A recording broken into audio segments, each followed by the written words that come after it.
Yun, isang mapagpalang araw po sa ating lahat, mga ka-business, mga kapapi, mga kalingap. At yan, panibagong araw, panibagong reaction ulit po tayo. At for today's video po ay gawin po natin ng reaction. Itong isa sa matinding pinagtatalunan ngayon ng mga viewers o sa comment section. Hindi lang dito sa kabilang kampo, kundi pati dito kay Laka Business ay marami yung nagtatanong sa mga solid supporters ni Ka Business. At ganun din yung mga patutsyada o ika ngay mga pasaring nung kabilang kampo. At pinagtatalo-talunan kung sino nga ba ang totoong nanggamit at kung sino ang totoong nagamit. At yan yung magiging topic natin ngayon, mga ka-business, mga kapapi, mga kalingap. Pero alam nyo po, kung tutuusin, matagal na sanang tapos to eh. Matagal na sanang tapos itong mga ganitong usapin. Lalo na yung mga katanungan kung sino nga ba ang nanggamit, kung sino nga ba ang nagamit. Matagal na sanang tapos yan eh. Parang mahigit na yata 1 taon, di ba? Kaya lang, dahil nga dito sa nagiging pasaring nitong ex ni Kuya Bong doon sa kanyang live ay nabubuhay. Nabubuhay ang mga ganyang usapin. Na kung tutuusin, matagal na kaming nakakarinig ng mga ganyang mga pasaring na ibinabato nga sa amin ng mga o pinagbibigay alam, hindi ibinabato. Ipinagbibigay alam sa amin ng mga supporters ni Ka Business na may mga ganito nga daw pasaring itong ex ni Kuya Bong na nasa ibang bansa. At nung una, ang isinasagot ko lang doon sa mga nagme-message sa akin at yun, napasok sa aking live at gustong itapik yung patungkol dyan. Ang lagi kong sinasabi, hayaan nyo na lang. Hayaan nyo na lang. Kasi alam naman natin kung ano yung totoo. Kaya lang, patagal lang patagal. Hindi natatapos. At patindi ng patindi yung kanilang pasaring o yung kanyang pasaring dito kay Laka Business. Ganon din kay Kuya Bong. Patindi ng patindi. Mga ka-business, mga kapapi. Kumbaga, habang hindi namin pinapatulan, habang nananahimik kami, ay tuloy naman yung putak. Tuloy naman yung putak nung ex ni Kuya Bong. Sabi nga nung ibang mga nagko-comment ay tuloy-tuloy daw yung pagtahol. Tahol daw ng tahol doon sa kanyang live. At panay na naman ang pasaring kay Laka Business. At yun nga, dahil sa dami ng nare-receive kong comment at saka message patungkol dyan. Yung sa comment kasi mga ka-business, mga kapapi, sa live ko kalimitan yung comment. Doon sa live ko nagko-comment na may mga ganun nga daw pasaring itong si X. At sinasabi nga daw nito na hindi daw siya tantanan nila Ka Business. Hindi daw makamove on sa kanya itong sila Ka Business. Kayo ang tatanungin ko sa ngayon, ano ang sa tingin nyo po? Totoo ba yun? Mga Ka Business, mga kapapi. Totoo bang hindi makamove on sila Ka Business dito kay X? Totoo bang hindi siya tantanan nila Ka Business? Ngayon, ang tanong, sino ba yung putak ng putak? Sino ba yung tuloy-tuloy ang pasaring sa live? Sila Ka Business ba? O itong si X? Ito pa, tanong ulit. May narinig ba kayo na pasaring mula kay Laka Business para siraan itong ex ni Kuya Bong? Sa mga video ba ni Ka Business may narinig kayo na sinisiraan nila ka-business itong si X? Na oo, minsan nababanggit yung pangalan niya sa mga video ni ka-business pag napapag-usapan ang mga ex ni Kuya Bong. At ito, nasabi ko na rin dito sa live ko, na minsan natapik siya ni Ate Jinky at ni Kuya Bong. No, sila Kuya Bong at Ate Jinky ay nasa van. No, magpagupit si Kuya Bong, nakasama si Ate Jinky. Natapik siya doon. Pero yun lang yun. At kung babalikan natin ang mga live nitong si X, ay doon natin masasabi, sino ba yung unang nagtapik? Sino ba yung nagpaparinig ng kung ano-anong mapapanirang salita? Samantalang doon sa video nila Ate Jinky at Kuya Bong na nabanggit ang pangalan niya doon, kung tutuusin, hindi naman siya siniraan doon eh.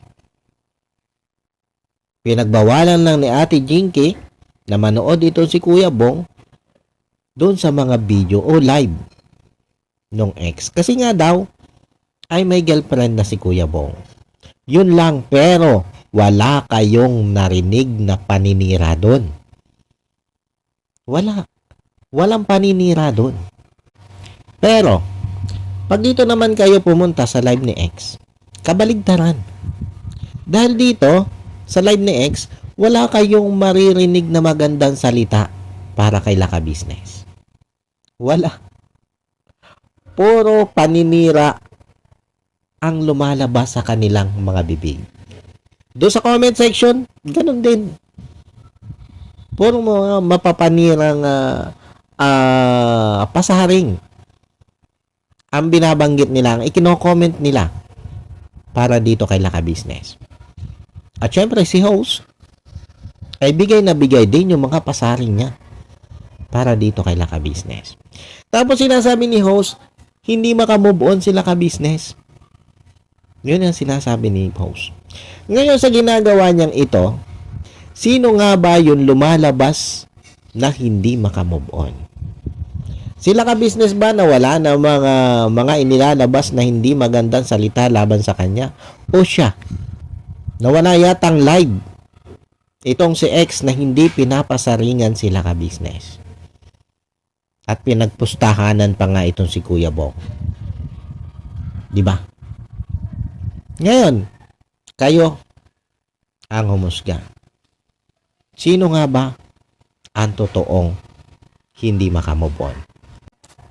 Usapang move on pa lang yan, mga ka-business, mga kapapi. Usapang move on pa lang tayo. At eto, dito na ngayon tayo sa usapan namang sino nga ba ang totoong nagamit at sino nga ba ang totoong nanggamit. Dahil dun sa live ni X ay ipinaggigiitan din niya na siya yung totoong nagamit. Hindi daw siya yung nanggamit. At ang isa sa pinagbabatayan niya ay sino ba ang ikinontent? Sino ba yung nagkaroon ng maraming views sa content kasama siya?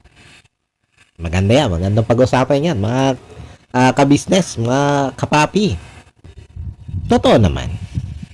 Totoo naman na malaki yung naging views nitong sila ka-business. Dito, kay Kuya Bong kasama itong si X o doon sa love team nila. Malaki yung naging views dyan, 100,000 ang naging views dyan nila ka-business. Pero ang tanong, yung bang pagbablog nila ka-business na yon ay labag dito kay X? O nung panahon na binablog siya nitong sila ka-business, ay pumapayag siya. May permiso siya na i-vlog siya at i-upload nitong sila ka-business yung mga vlog kasama siya. Ngayon, kung doon sa mga bawat vlog sa kanya nila ka-business na ini-upload nila ka-business, wala siyang pahintulot, abay maaari sabihin natin na ginamit nga siya nila ka-business. At ito pa mga ka-business, mga kalingap, mga kapapi. Sino ba yung lumapit kay ka-business? O sino ba yung unang kumontak para ma-vlog nito sila ka-business? Ha? Siya ba o sila ka-business? Paano nga ba siya nakilala nila ka-business? At paano siya na-vlog nila ka-business? Sino ba nag-initiate? Sino ba yung kumontak kay ka-business? O sino ba yung unang kumontak sa kanilang dalawa para siya'y malaman ng vlog ni ka-business? Sila ka-business ba yung nag-contact sa kanya para makilala siya ni Kuya Bong? Para maisama siya sa vlog? O siya yung kumontak kay ka-business at nanligaw kay Kuya Bong? At syempre, vlogger sila ka-business, ibinablog nila itong si Kuya Bong, natural mintis maisama siya sa vlog. Ngayon, saan parte ka ginamit? Saan parte ka ginamit doon? Na alam mo naman na bago mo kontakin yan sila ka-business, ay vlogger yan mga yan. At ang buhay ni Kuya Bong ay ibinablog nila. Alam na alam mo yan bago ka kumontak sa kanila, bago mo ligawan si Kuya Bong. Tapos, nung ma-vlog ka, nagkaroon kayo ng problema ni ka-business, sasabihin mong ginamit ka nila ka-business. Ano yun? Ha? Hindi ka aware? Hindi ka aware na iba-vlog ka nila ka-business at i-upload nila ka-business yung mga na-vlog sa inyo? Doon sa mga moment na kasama mo si Kuya Bong, hindi ka aware doon para sabihin mong ginamit ka lang nila ka-business. Ngayon, ito naman ang isa pang tanong para matukoy natin kung sino nga ba yung totoong nanggamit. Nung bang ikaw ay lumapit kay ka-business, kilala ka sa social media? At nung may vlog ka nila ka-business, ay nang dahil ba sa kasikatan mo, ay nahatak mo sila ka-business pataas? Ha? Ganon ka ba kakilala sa social media nung panahon bago ka i-vlog nila ka-business o bago ka nakipagrelasyon kay Kuya Bong? Kaya feeling mo ikaw ang nag-angat kay ka-business pataas? O kaya ka nakilala sa social media ay nang dahil kay ka-business at kay Kuya Bong? Ha? Ano sa tingin mo? Ikaw nga ba nag-angat kay ka-business o ikaw ang naiangat nila ka-business para makilala sa social media? Ngayon mo sabihin na ikaw yung ginamit nila ka-business. Ay kung tutuusin, sino yung mas may malaking pakinabang? Sila ka-business nga ba? Na nag-views lang sa iyo ng 100,000 naman niya, sabi ko, ang views niya nila ka-business doon sa mga vlog ni ka-business doon sa love team nyo. Yung iba bumaba man pero almost 100,000 din. Malaki, di ba? Laki. Pero YouTuber ka na rin ngayon. At alam mo na hindi piso per views kay YouTube. Diba? Tapos, nag-create ka ng YouTube channel. Diba? Ngayon dahil nga naipakilala ka na nila ka-business sa social media, medyo bumango yung pangalan mo nang dahil kay Kuya Bong, marami ang nag-subscribe sa iyo. Marami ang tumangkilik sa iyo. Marami din na naniwala na ikaw yung biktima at sila ka-business ang masama. Pero ang isa ko pang tanong, sa tingin mo, kung ikaw kaya ay gumawa ng YouTube channel nung panahong hindi ka pa nakikilala ni Kuya Bong, nung hindi ka pa nai-vlog nila ka-business, nung hindi pa kayo nagkakaroon ng relasyon ni Kuya Bong, sa tingin mo kung nung panahong yon ikaw nagawa ng YouTube channel? O kung sa tingin mo hindi mo nakilala itong sila ka-business at si Kuya Bong, sa tingin mo pag nagawa ka ng YouTube channel, magbo-boom ka ng ganyan? Sa tingin mo, Aangat ng ganyan kabilis ang iyong YouTube channel o hindi? Ngayon mo sabihin, sino nga ba ang totoong nakinabang? Sino nga ba ang totoong nanggamit? O sabihin na natin, hindi mo binamit sila Kuya Bong at si Ka-Business. Doon na lang tayo. So, sino nga ba ang totoong nakinabang dito? Ha? Kasi pinagigiitan mo na hindi mo naman talaga ginamit si Kuya Bong. Na kahit alam natin na hanggang sa ngayon ay patuloy mong ginagamit ang pangalan ni Kuya Bong at ang pagpapasaring kay Ka-Business para tumaas yung views mo. Para gumanda yung views mo. Kasi pag hindi mo itinapik, pag hindi mo pinasiringan sila Ka-Business dyan sa live mo, wala naman nanonood. Walang nanonood. Katulad din lang ng views namin ang views mo. Maliliit. Tapos, sasabihin mo, hindi mo naman kailangan yung views. Kasi may trabaho ka maganda dyan sa Hong Kong. So, may sweldo ka, buwan-buwan, dyan sa Hong Kong. Dyan sa trabaho mo sa Hong Kong. Eh, nag-YouTube ka pa. Kung hindi mo din pala naman kailangan ang views. Diba? Anong purpose mo? Bakit ka nag-YouTube? Para siraan sila Ka-Business? Para pagtawanan si Kuya Bong? Yun ba? Yung tunay mong layunin? Kaya ka nag-create ng YouTube channel? Hindi mo kailangan yung views di ba? Hindi mo kailangan yung views. Yan yung sinasabi mo. Kaya anong purpose mo? Bakit ka nagawa ng YouTube channel? Para manira? Yun lang ba yun? Kaya ba hindi ka matapos-tapos ng pasaring kay Ka-Business? At hindi din matapos-tapos na lagi mong pinagtatawanan si Kuya Bong dyan sa content mo?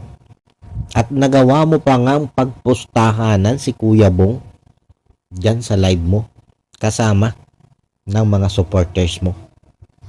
Yun ba yung totoong dahilan mo? O yun yung totoong pakay mo?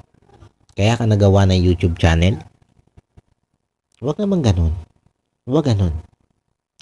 Huwag mong gawing kasiyahan ang kasiraan ng iba. Huwag. Huwag ganun, ate girl. Lalo na nga isa kang taong simbahan. Lagi mo din lang naman sinasabi na laging binabanggit nitong kabilang kampo o nila Ka-Business ang about Bible, pero sabi mo ay ang ginagawa nila ay hindi naman lugod sa ating Panginoon. Ay sa tingin mo yung ginagawa mong yan? Yung pagpustahan mo pa lang si Kuya Bong. Na ito si Kuya Bong after 5 months ay nasa lansangan na uli. Nandyan na uli, taong grasa na uli. Yun pa lang. Sa tingin mo, kalugod-lugod ba yon sa paningin ng ating Panginoon? O mas lalong hindi kalugod-lugod yung ginagawa mong yan? Tapos pag may nag-comment nga sa'yo na for the views, yung ginagawa mo sasabihin mo na hindi para sa views. Kumaga hindi ka naghahabol ng views. Kasi may maganda kang trabaho dyan sa ibang bansa. Kasi sabi ko nga nagawa ka pa ng YouTube channel, hindi mo naman pala kailangan ng views. Kasi kaya ako nagawa ng YouTube channel yun, nasabi ko naman, una, para malibang ako dahil sa kalagayan ko. At syempre, kaakibat doon, ang nangarap ako na makilala bilang isang reactor at syempre kumita para may maitulong ako doon sa pamilya ko. Kahit doon lang sa mga pambili ng aking mga gamit medical at gamot. Yun yung purpose ko. At kinakailangan ko ng views, maraming views. Yun yung kinakailangan ko para naman sumahod ako buwan-buwan, di ba? Hindi ko pwedeng sabihin na hindi ko kailangan ng views. Kailangan ko yun ng views. Tapos ito pa, mga ka-business, mga kapapi, mga kalingap. Dito sa isang live ni X, ay tila ba pinapalabas niya na kahit itong si Kuya Bong ay nandito na sa loob ng Ka-Business sa house, ay patuloy pa rin niya ito nakakausap. Kumbaga, meron pa rin siyang buhay na komunikasyon kay Kuya Bong. At ang pahiwatig nga niya ay kausapan niya si Kuya Bong nung gabi. Binati niya ng happy birthday. Kahit naman hindi niya sabihin si Kuya Bong yung tinutukoy niya, obvious naman na si Kuya Bong yung binabanggit niya doon. Pero dito sa sinasabi niyang ito, nakakaamoy ako dito ng hindi tama eh. Kasi ang tingin ko dito, ito yung purpose niya. Una, para sa mga nagmamahal kay Kuya Bong na supporters ni Ka-Business. Ang tingin ko layunin nito ay para i-paranoid kayo.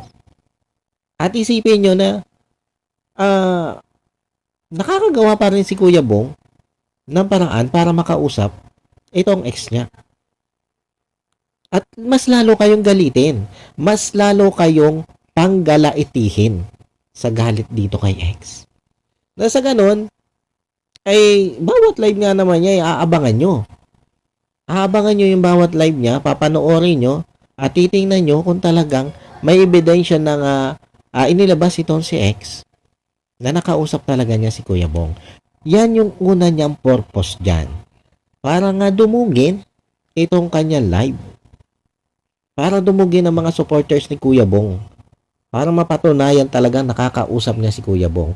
Yan yung isa sa malinaw na purpose niyan. Pero ang totoo, mga kalingap, mga ka-business, napaka-imposible. Napaka-imposibleng nakakausap pa nitong si ex ngayon, itong si Kuya Bong.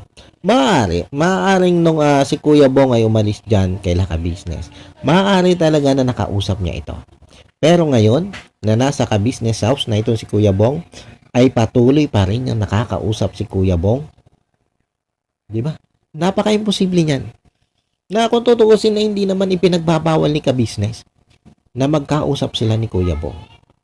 Pero sabi ko nga, yung sinasabi ni ex na yon na nakakausap pa rin niya hanggang ngayon si Kuya Bong, napaka-imposible po niyan. Strategy na lang niya yan. Para nga, mas magalit sa kanya yung mga solid supporters ni Ka-Business na nagmamahal dito kay Kuya Bong. At nasa ganon ay puntahan nga yung kanyang live. Dagdag views nga naman, di ba? Kaya para sa akin mga ka-business, mga kapapi, mga kalingap, napaka-imposible na makausap pa ni ex si Kuya Bong. At ito pa ang isa sa purpose niya. Mukhang ang gusto niyang mangyari ay pagdudahan nila ka-business yung mga kasamahan nila doon sa ka-business house. Na may isa doon na nagtatraidor.